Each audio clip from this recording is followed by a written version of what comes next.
এক গ্রামে রাধা নামে এক গৃহিণী ছিলেন।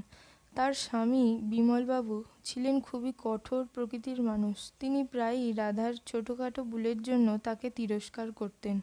রাধা সবসময় চুপ করে তা সহ্য করতেন। তাদের এই অশান্তি দেখে প্রতিবেশীরা খনার কাছে জানালেন। খনা তাদের বাড়ি এলেন। তিনি রাধাকে ডেকে বললেন, তোমার ধৈর্য সত্যিই প্রশংসনীয়, তবে সংসারে দুজনেরই একে অপরকে সম্মান দেওয়া জরুরি। চলো, আমি তোমাকে তোমার স্বামীকে কিছু শেখাই।